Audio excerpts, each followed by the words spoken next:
বাংলাদেশের একাদশতম প্রধানমন্ত্রী পদে শপথ নিলেন বিএনপি চেয়ারম্যান তারেক রহমান। তারেক সহ 50 জন মন্ত্রীর শপথ গ্রহণের সঙ্গে সঙ্গে নতুন বাংলাদেশের যাত্রা শুরু হলো। শপথ গ্রহণ অনুষ্ঠানে ছিলেন ভারতের লোকসভা স্পিকার ওম বিড়লা। শপথ নেওয়ার পরে সৌজন্য সাক্ষাৎ করে তারেকের হাতে তুলে দেন প্রধানমন্ত্রী নরেন্দ্র মোদীর চিঠি, যে চিঠিতে শুভেচ্ছা বার্তার পাশাপাশি বাংলাদেশের নতুন প্রধানমন্ত্রীকে ভারতে আসার আমন্ত্রণ জানিয়েছেন প্রধানমন্ত্রী।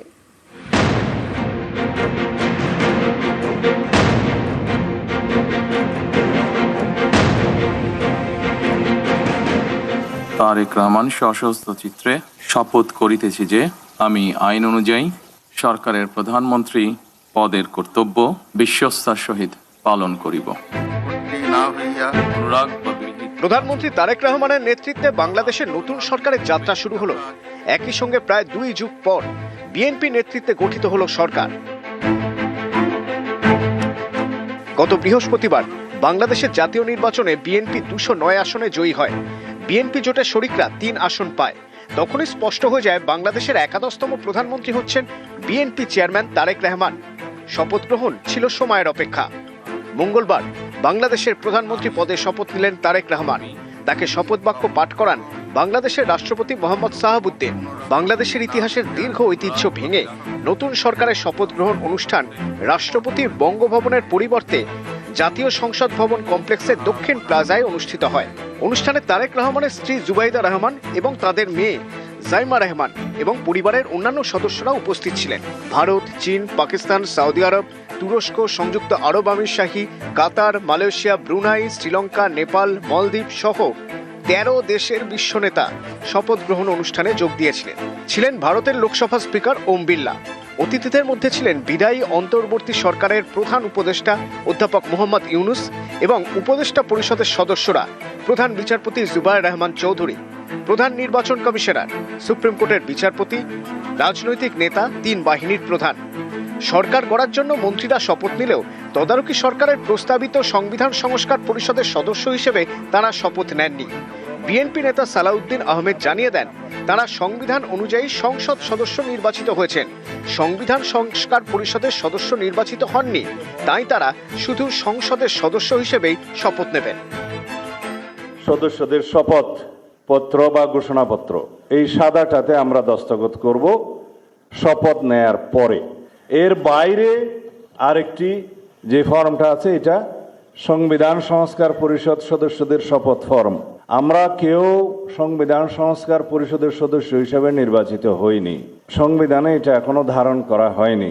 গণভোটের রায় অনুযায়ী সংবিধান সংস্কার পরিষদ গঠিত হলে সেটা সংবিধানে আগে ধারণ করতে হবে। আমরা সংবিধান মেনে এই পর্যন্ত চলছি এবং আশা করি সামনের দিনেও চলব। এদিনের শপথ গ্রহণ অনুষ্ঠানে ভারতের প্রতিনিধিত্ব করেন লোকসভা স্পিকার ওম বিড়লা। সন্ধে তারেক রহমানের সঙ্গে সৌজন্য সাক্ষাৎ করেন ওম বিড়লা। বাংলাদেশের নবনির্বাচিত প্রধানমন্ত্রী তারেক রহমানের হাতে ভারতের প্রধানমন্ত্রী নরেন্দ্র মোদীর পাঠানো চিঠি তুলে দিয়েছেন তিনি। চিঠিতে তারেক রহমানকে শুভেচ্ছা জানানোর পাশাপাশি তাকে ভারতে আসার জন্য আমন্ত্রণ জানিয়েছেন নরেন্দ্র মোদী। এক্স হ্যান্ডেলে ছবি পোস্ট করে ওম বিড়লা লিখেছেন, বাংলাদেশের প্রধানমন্ত্রীর সঙ্গে একটি গঠনমূলক বৈঠক হয়েছে। ভারতের প্রধানমন্ত্রী নরেন্দ্র মোদীর পক্ষ থেকে পাঠানো একটি ব্যক্তিগত চিঠি তারেক রহমানকে দেওয়া হয়েছে। চিঠিতে প্রধানমন্ত্রী মোদী তাকে শুভকামনা জানিয়েছেন এবং সুবিধাজনক সময়ে ভারত সফরের আমন্ত্রণ জানিয়েছেন। নিউজ 18 বাংলা।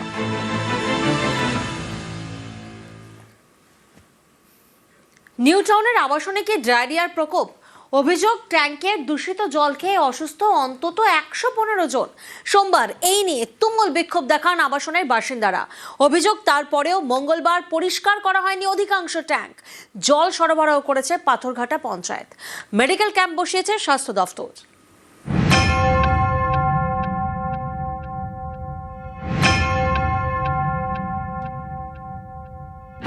নিউ টাউনের সুখবৃষ্টি আবাসন। বাসিন্দাদের দাবি, আবাসনের ট্যাঙ্কের জল খেয়ে অনেকেই পেটের সমস্যায় ভুগছেন। এ নিয়ে টেকনো সিটি থানায় অভিযোগ জানানো হয়। আবাসিকদের দাবি, ই ব্লকের প্রতিটি ফ্ল্যাটে কেউ না কেউ অসুস্থ, কারো পেট খারাপ, কেউ বমি করছেন, বাচ্চা থেকে বয়স্ক সকলেই ভুগছেন। আবাসিকদের আশঙ্কা, খাবার জলে দূষণ থেকে ডায়রিয়া ছড়িয়েছে। এইরকম যে একটা বিচ্ছিরি অবস্থা হবে এটা আমরা কল্পনাই করতে পারিনি।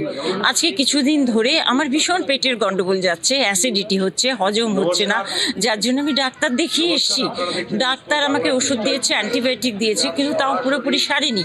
সারবে কি করে? গোড়ায় যদি গলদ থাকে এটাকে তো একদম ঠিকঠাক করতে হবে, নাহলে আমি 76+, আমরা এখানে থাকবো কি করে? কি ভরসায় একলা একলা থাকবো? গত 10 তারিখ থেকে আমার বাচ্চা অসুস্থ হয়ে গেছে, প্রচণ্ডভাবে পটি হচ্ছে, মানে প্রতি ঘন্টায় ঘন্টায়। ফাইনাল এক্সাম চলছে, এক্সাম বন্ধ আছে জলের ইনফেকশনের জন্য। পরে ডাক্তারের কাছে গিয়ে জানতে পারলাম সেম পেশেন্ট সাপুরজি থেকে 10 তারিখে 7 থেকে 10 জন গেছেন। 11 তারিখে মেনটেন্যান্স অফিসে গিয়ে জানিয়েছি যে এটা প্রবলেম, একটু দেখুন। বলছে হ্যাঁ আমরা ঠিক করে দিয়েছি। এখনো পর্যন্ত জল ঠিক হয়নি, এখনো পর্যন্ত আমাদের লুজ মোশন হয়েই যাচ্ছে। আবাসনের ফ্যাসিলিটি ম্যানেজারকে ঘিরে সোমবার বিক্ষোভ দেখান বাসিন্দারা। জলের যে প্রবলেমটা এসছে আমরা সেটা দেখেছি, আমরা পিএইচইকে জানিয়েছি, পিএইচই থেকে টেস্টিং হয়েছে। আমরা আন্ডারগ্রাউন্ড রিজার্ভার যেটা থেকে গন্ধ বেরোচ্ছিল আমরা সেটা ক্লিয়ার করেছি। এখন ওভারহেডগুলো ক্লিয়ার করা হচ্ছে। কালকে 20টা ট্যাঙ্ক আমাদের ক্লিয়ার হয়ে গেছে। আজকে সকালে সেখানে জল টেস্ট করা হয়েছে, যারা থাকছে তাদেরকে দিয়েও টেস্টিং করা হয়েছে। এখানকার কিছু লোক সেটা গিয়েও টেস্ট করে এসছে, সেখানে কিন্তু কোনো রিপোর্ট আর আসেনি। মোট কতগুলো ট্যাঙ্ক? 141টা ট্যাঙ্ক আছে ওভারহেড। ওভারহেড 141টা ট্যাঙ্ক। এখনো পর্যন্ত কটা ট্যাঙ্ক ক্লিয়ার? এখনো 20টা হয়ে গেছে, আরও বাকি চলছে কাজ। পিএইচইও সরবরাহ জল ঠিক মতন আসছে না আমার কাছে, সেটার জন্য পিএইচইকে বলা আছে। বাসিন্দাদের অভিযোগ, এতজন অসুস্থ হওয়ার পরেও টনক নড়েনি আবাসন কর্তৃপক্ষের। সুখবৃষ্টি আবাসনে 114টি জলের ট্যাঙ্ক। অভিযোগ, মঙ্গলবারও অধিকাংশ জলের ট্যাঙ্ক পরিষ্কার করা হয়নি, নোংরা জলেই ওষুধ মেশানো হয়েছে। সোমবার বিকেলে নিউ টাউনের এই আবাসনে যান new town Kolkata development authority ও স্বাস্থ্য দপ্তরের আধিকারিকরা। পরিদর্শনে যান জনস্বাস্থ্য কারিগরি দপ্তরের আধিকারিকরাও। মঙ্গলবার মেডিকেল ক্যাম্প বসায় স্বাস্থ্য দপ্তর। আবাসিকদের চেক আপ করা হয়। আমার নিজের শরীর খারাপ, আমার হাজব্যান্ডের, আমার বাবার, আমার বোন ব্যাঙ্গালোর থেকে এসে তার 1 বছরের বাচ্চা, সবাই আমরা অসুস্থ। लोगों का बस 2 ही रिक्वेस्ट है कि जल्द से जल्द इस समस्या का समाधान हो, ठीक है, और दूसरा मेडिकल फैसिलिटी हम लोगों को जल्द से जल्द मिले। এদিন আবাসনে জল সরবরাহ করে পাথরঘাটা পঞ্চায়েত। মঙ্গলবার পরিস্থিতি খতিয়ে দেখতে যান রাজারহাট নিউ টাউনের তৃণমূল বিধায়ক তাপস চট্টোপাধ্যায়। একটা চূড়ান্ত গাফিলতি মেনটেন্যান্সের আছে। Law will go its own course. আমি তাদের অ্যাডভাইস করলাম যে you have lost FIR against the victim. এবার এনকেডি এর সাথে কথা বলেছি, এনকেডি কাকে জলকে পরীক্ষা করতে দিয়েছে। আমার স্ট্রিক্টলি অ্যাডভাইস হচ্ছে এই জল এখন ব্যবহার হবে না। টিএইচির জল আমি পঞ্চায়েতকেও বলেছি, প্রয়োজনে বিধায়ক হিসেবেও আমার যত ফিল্টার জল কিনে এনেও বাড়িতে দিতে হবে। কলকাতা কর্পোরেশন অলরেডি গাড়ি পাঠিয়েছে, আমাদের জল পাঠিয়েছে। ওখান থেকে নিউ টাউন থেকে ফোন এসেছিল যে আমাদের সাপোর্ট দেওয়ার জন্য এনকেডিএ। আমরা জলের গাড়ি পাঠিয়েছি, অনেকগুলো 100 টানা কত জলের গাড়ি পাঠিয়েছি। নিউজ 18 বাংলা।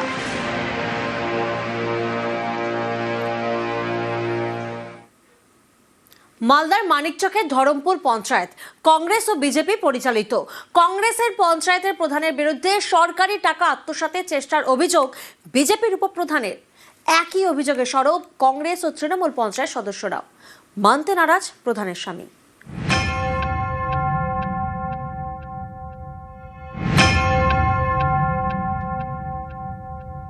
কংগ্রেসের প্রধান নিজের মতো করে কাজ করছে, নিজের মতো করে চালাচ্ছে পঞ্চায়েত, আমাদের কিছু জানাচ্ছে না।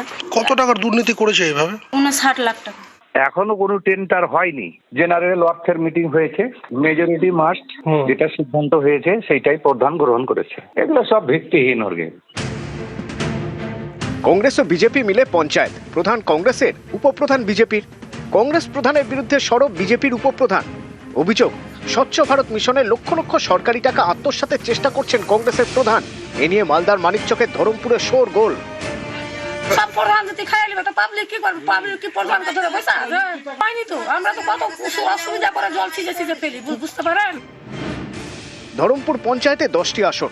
পঞ্চায়েত ভোটে কংগ্রেস ও বিজেপি 4টি করে আসন পায়, 2টি পায় তৃণমূল। কংগ্রেস ও বিজেপি বোর্ড তৈরি করে। প্রধান হন কংগ্রেসের কোদবানু বিবি, উপপ্রধান বিজেপির লতিকা মণ্ডল। কংগ্রেস প্রধানের বিরুদ্ধে ব্লক প্রশাসনের কাছে বিজেপির উপপ্রধান অভিযোগ জানিয়েছে। তার দাবি, পঞ্চায়েত সদস্যদের না জানিয়ে টেন্ডার প্রক্রিয়া করেন কংগ্রেসের প্রধান। টিউবওয়েলের নিচে বাঁধানো অংশ অর্থাৎ লিজপিটের টেন্ডার প্রক্রিয়া কাউকে না জানিয়েই করা হয়েছে বলে দাবি। শুধুমাত্র বিজেপির উপপ্রধানই নন, তৃণমূল এমনকি কংগ্রেসের পঞ্চায়েত সদস্যরাও কংগ্রেসের প্রধানের বিরুদ্ধে সরব। মিটিংয়ে আমরাকে ডাকছে, এসে প্রেজেন্ট সিগনেচার করতে বলছে। প্রেজেন্ট সিগনেচার নিয়ে টেন্ডার যা কিছু কাজ করছে আমরা বলছি যে আগে আলোচনা হোক তারপরে সিগনেচার করব। বলছে সিগনেচার না করলে মিটিং হবে না। এবার সিগনেচার প্রেজেন্ট হিসেবে আমরা করছি, ওই সিগনেচারটাকে কাজে লাগিয়ে টেন্ডার করে নিচ্ছে, দুর্নীতি করছে। কে করছে দুর্নীতি? এটা প্রধান। ও নিজের ইচ্ছা মতো নাম দিয়েছিল, আমাদের মেম্বারদেরকে কিছু বলেন। সব গোপনে করেছিল। সব গোপনে। এ নিয়ে জল গড়ায় কলকাতা হাইকোর্টে। আদালতের নির্দেশে টেন্ডার প্রক্রিয়া বন্ধ করে দেন জেলা শাসক। সবার সঙ্গে আলোচনা করে টেন্ডার নিয়ে সিদ্ধান্ত নিতে বলেন। অভিযোগ, এরপর পঞ্চায়েত প্রধান ও তাঁর স্বামী অন্য সদস্যদের সাদা খাতায় সই করতে চাপ দেন। এভাবে প্রায় 59 লাখ টাকা হাতানোর চেষ্টা করেন বলে দাবি। কংগ্রেসের প্রধান নিজের মতো করে কাজ করছে, নিজের মতো করে চালাচ্ছে পঞ্চায়েত, আমাদের কিছু জানাচ্ছে না। কত টাকার দুর্নীতি করেছে এইভাবে? 59 লাখ টাকা। এখনো কোনো টেন্ডার হয়নি। জেনারেল অর্থের মিটিং হয়েছে, মেজরিটি মাস্ট যেটা সিদ্ধান্ত হয়েছে সেইটাই প্রধান গ্রহণ করেছে। এগুলো সব ভিত্তিহীন অর্গে। মালদা থেকে গোপাল সূত্রধরের সঙ্গে সেবক দেব শর্মা, নিউজ 18 বাংলা।